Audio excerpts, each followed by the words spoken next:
Hello, YouTube. We now have our first day after the options expiry for the month of November. And in true fashion, Goldman Sachs is coming out, downgrading the market and telling us that there's going to be more volatility. So, what we're going to watch today is going to be the box, the yellow one right here, where we're looking for a massive cup and handle to potentially play out. And we want to pay attention to the warnings we are hearing from Wall Street. So, as Wall Street downgrades the S&P 500, or meaning Goldman Sachs, we continue to think that the near-term path of equity markets is likely to be volatile and down before reaching a final trough in 2023. What does that mean? It means they think the S&P is going to be ending 2023 little changed, and Asian stocks are going to be leading. And markets to reach a final trough next year before strong rebound. So they're talking about down into the first half of the year and then up into the second half of the year, which is basically what we talked about in the weekend review. So, what's going to be so interesting here as well is that look at the timing of when they released the note. First day after OPEX, the first day after expiry, actually even releasing the note on Sunday night. Why? They want to control the narrative. And as we're noticing, we were looking for a carving out of a bottom pattern. So we were tracking, where were we? We were tracking this pattern right here. So we had our big old flush, and then we come back to close down roughly flat. And then what do we have next? Well, we have a hammer here where we form a lower low, but then recapture it. That is what's so important to me. It's the recapture. And recapture just means that when we look here to September 22nd, we print a lower low, but ultimately come back up and save it. The low here is 392.24. Our close is 390.76. Sorry, low is 390.33. Our close here is 390.76. So what that means is that we actually recaptured that area. And if we just have a quicker look at that one more time here, all it means is that we open, push down, come back up, and actually hold it. Well, isn't that exactly what we did today? Yes, sir. We gap down, push down, came back up, and close out with a doji here. Yesterday's low, or Friday, is 393.04. Today, we're closing at 39459. So as long as this pattern keeps holding, I'm going to assume, again, keyword there being assume, we're probably going to carve out a bottom here and then go higher after that. That's just what I guess. Again, I don't know everything. I'm not Nostradamus. And if y'all were enjoying today's video, what I would really appreciate is if you could, please smash that thumbs up. It means so much when you guys click it because it tells me that you enjoy the content as much as I like making it. All right, so the timing of Goldman Sachs seems particularly interesting. And now we're going to look forward to what we normally do in these videos, which is really just looking at the daily chart during the week. So when we look here to the SPY, we know we have that same cup pattern here, inverse head and shoulders, and we could come down as low as 390. The reason why I'm paying attention to this is because, well, if we recaptured it and we're still repeating the pattern from early September, we should just go straight up from here. I don't know that we're going to, but that's kind of what the pattern tells us. Again, it's just a pattern. It's not a guarantee. It's not the Bible. So we just want to really pay attention to what it is telling us. When we contrast that with QQQ, there is a little bit of discrepancy here. If you remember correctly, what I said is that we cannot afford to stall out on QQQ. Why? Because this is the laggard. When we look back to the last 1 month and we go no group, the largest blocks are still basically the only ones that are red. Amazon down 20, Tesla down by 19, Meta down by 13, Google red, Apple up 3, Microsoft up 3.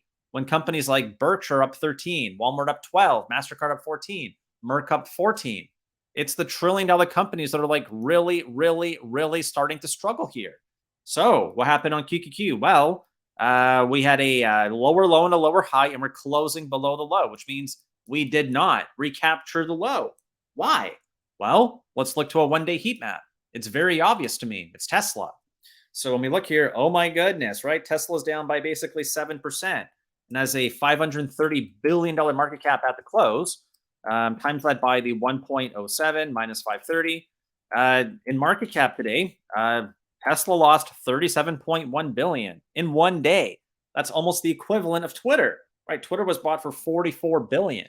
So Tesla is 100% a noose around the neck of QQQ right now. But when we look at what is red or down more than 2%, it's largely that same theme from a month ago. So we have to like really pay attention to QQQ right now.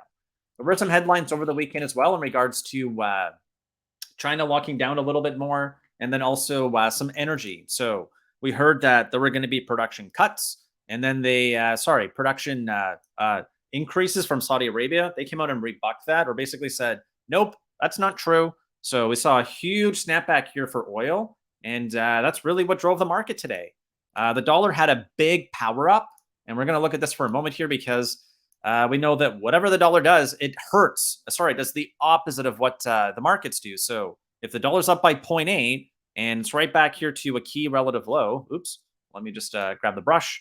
Right here to the key relative low, we're trying to reverse. What I would expect is that we're either going to power up and get to roughly 108.5, or we're going to back off from here to test our previous tops. I don't know which one's more likely, but when we look at the percent loss today, S&P down by 0.36, QQQ down by 1%.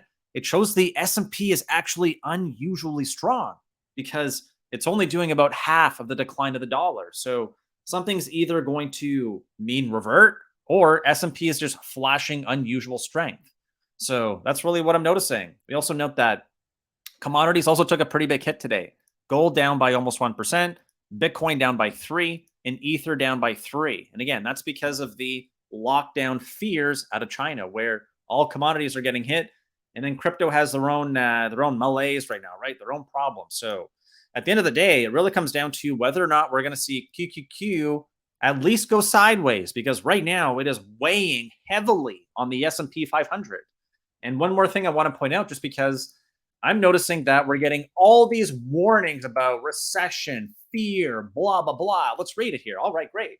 Jeff Bezos, Elon Musk, and Ken Griffith are sounding the alarm on a U.S. recession. Here are 12 dire economic warnings from elite commentators. We're not going to go through and read every single one, but man, these are like pretty big ones, right? Ken Griffith, Citadel, Charlie Munger, Carl Icahn, Jamie Dimon, David Solomon, Jeff Gundlach, Leon Cooperman, Greg Jensen from Bridgewater. We got Nouriel Roubini, Ken Rogoff, and every single one of these guys is like so much smarter than me, and they're all saying the same thing. Beware, be cautious. There is a dire warning ahead. So when I look at that, and I look at the underperformance of tech, it kind of makes sense to me. These companies are starting to prepare for the worst case scenario.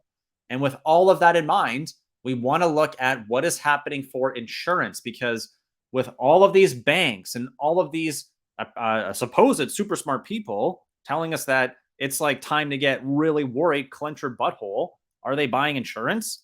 Why? Well, because the VIX right now is trading at 22 something, 22.3.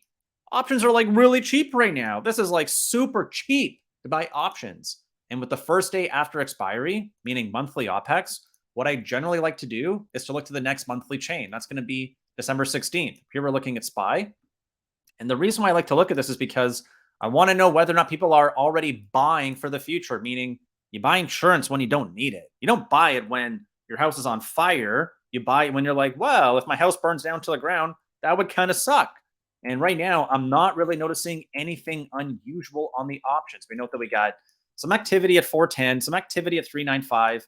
There's not a single strike on the 16s, which is more than 100,000. And that's usually what I look at as the threshold.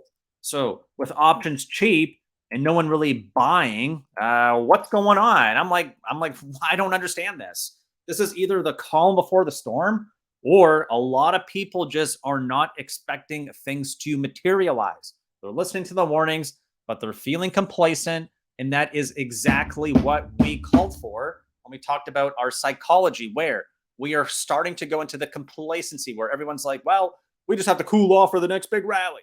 And where can we see that? We can see that in the fear and greed index, where people are still largely throttling greed. So they're like, sure, I hear all these warnings. Wake me up when I see it. Until then, I'm going to continue to buy the dip. I'm going to participate on the upside. And when the rug gets pulled, I'm going to be surprised. So with that said, we wish you guys all the best of luck tomorrow. And if you want to watch the weekend deep dive, that should now be queued up. So I wish you all the best tomorrow. And if you haven't already, I would really appreciate if you could smash, smush, or just click that thumb. Thanks so much. Look forward to seeing you tomorrow.